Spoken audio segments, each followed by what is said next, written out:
another week here in the Cult TV Man warehouse. Last week we talked about Star Trek kits and all the various scales. That went over pretty well. It's something that I'd never really kind of thought about doing before, but why not do it a little bit more? So today we're going to be a little more specific. We are going to talk about 1/72nd scale Star Wars models. So let's go over to the bench and take a look. For 1/72nd scale, the Bandai kits are really kind of the ones to go to.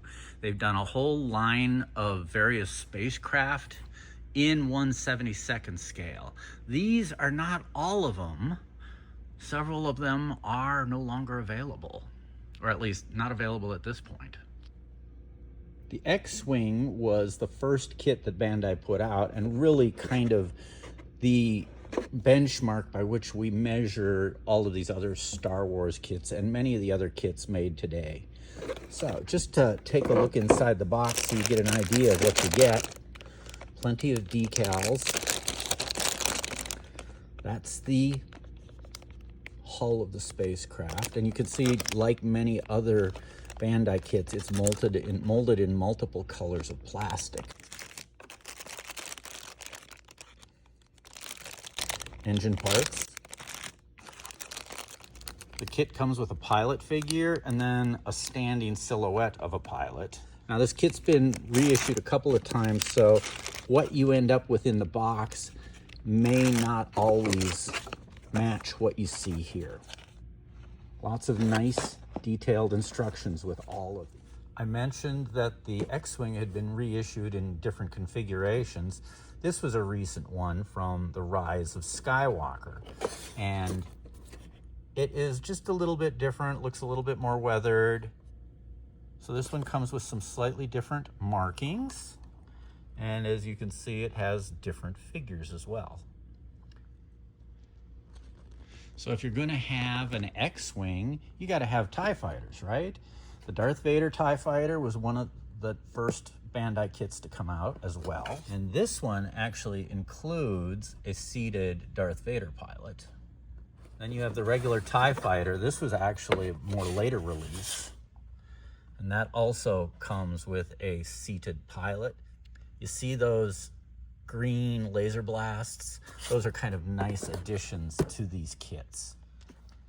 The Y-Wing is something that everybody wanted. We had never had a very good Y-Wing kit, and Bandai came to the rescue. Now the challenge with a Y-Wing is there's a lot more little parts, so this is a slightly more expensive kit. Comes with pilots, a base, it comes with the laser bolts. These were unavailable for many, many years. They have more recently been reissued, and we have them in stock. When they produced the third trilogy, they introduced a new X-Wing design, which is actually reminiscent of Ralph McQuarrie's original X-Wing design. This was featured in The Force Awakens. This is the Resistance TIE fighter. And it's very different from the one seen in the original trilogy. And a few years later, we get Poe's X-Wing and this Rise of Skywalker X-Wing. It's basically the same kit with different markings and different droids. Now we're going to switch brands to AMT, and one of the first new Star Wars kits produced by Round 2 was the Razor Crest from The Mandalorian. So we'll take a look at some of these pictures, and the cockpit features the Mandalorian and Grogu, and the engines are made with clear plastic, so you can actually light these up. It can be displayed either in flight or on the ground. And now we turn back the clock to about 1980, when MPC put out their Millennium Falcon. This is 1/72nd scale. It's about 18 inches long. And it's a beautiful kit now because Round 2 retooled parts of it. The new kit includes accurate sidewalls. They've resized these so that they're not as thick and inaccurate as the original kit was. And they've retooled the sensor dish, and they come with a lot of decals. We took a look at those in a video some time ago. This kit is priced pretty reasonably, and for what you get, it's a bargain. And at 1/72nd scale, we have pretty much the ultimate in Star Wars model kits. This is the Bandai Perfect Grade Millennium Falcon. And you see the box is full of plastic.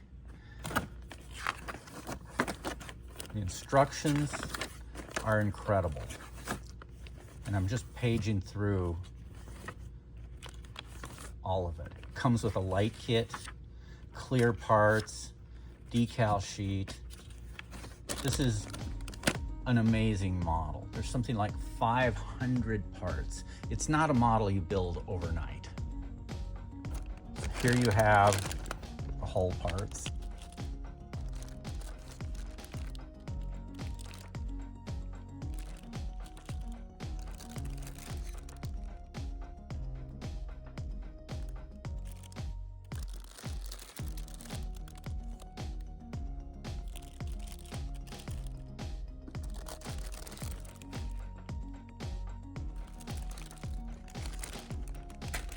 There's a lot to this kit.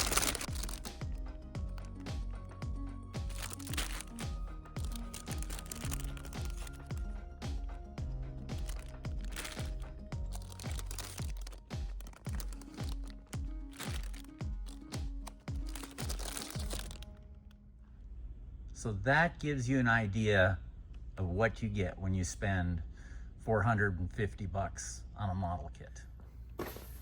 So just for the sake of comparison, there are a few other kits, science fiction kits, that are 1/72nd scale that we can compare them to. This is a 1/72nd scale Eagle from Space 1999.